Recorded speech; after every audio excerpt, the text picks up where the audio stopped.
एक बार की बात है, विजयनगर साम्राज्य के राजा कृष्ण देव राय के दरबार में राममूर्ति नामक दक्षिण के एक बहुत बड़े विद्वान ब्राह्मण आए। उन्होंने राजा कृष्णदेव राय से कहा, महाराज, सुना है कि आपके दरबार में बहुत बड़े बड़े विद्वान हैं। मैं उन्हें विद्वान तभी मानूंगा जब उनमें से कोई यह बता सके कि मेरी मातृभाषा कौन सी है।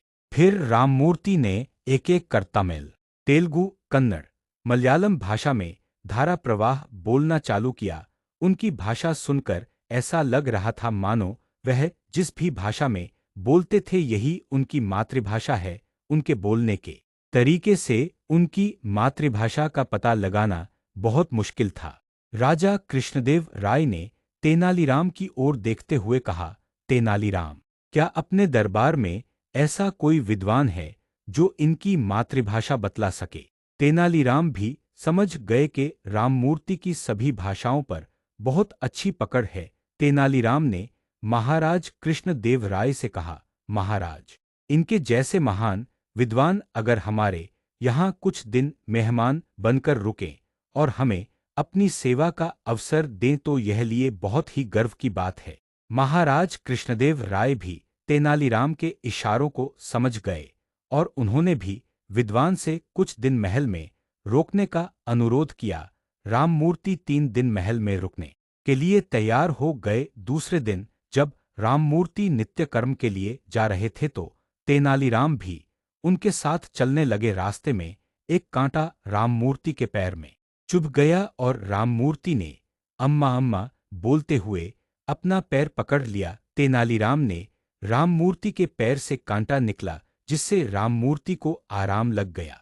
राममूर्ति 3 दिन महाराज कृष्ण देव राय के मेहमान बनकर रहे और तीसरे दिन जब वह जाने लगे तो उन्होंने महाराज से बोले, महाराज, अब मैंने 3 दिन आपका अतिथि स्वीकार किया और अब मैं अपने घर जाना चाहता हूँ। क्या आपके दरबार में कोई विद्वान है जो मेरी मातृभाषा बतला सके?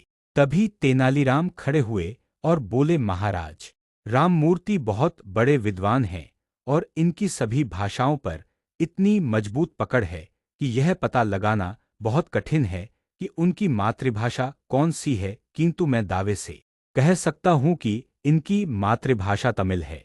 यह सुनकर राममूर्ति बहुत प्रसन्न हुए और तेनालीराम से पूछा, तेनालीराम, तुम्हें कैसे पता चला कि मेरी मातृभाषा तमिल है? तेनालीराम बोले, जब आपके पैर में कांटा चुभा था तब आपके मुख से अम्मा अम्मा शब्द निकले थे। जब व्यक्ति कठिनाई में होता है तो अपने माता पिता या परमेश्वर को याद करता है और वह भी उसकी मातृभाषा में अम्मा शब्द तमिल का शब्द है, इसलिए आपकी मातृभाषा तमिल है। तेनालीराम की बुद्धिमत्ता को देखकर राममूर्ति बहुत प्रसन्न हुए और तेनालीराम की बुद्धिमत्ता की प्रशंसा करते हुए चले गए और राजा कृष्णदेव राय ने प्रसन्न होकर तेनालीराम को ढेर सारे उपहार और सम्मान दिया।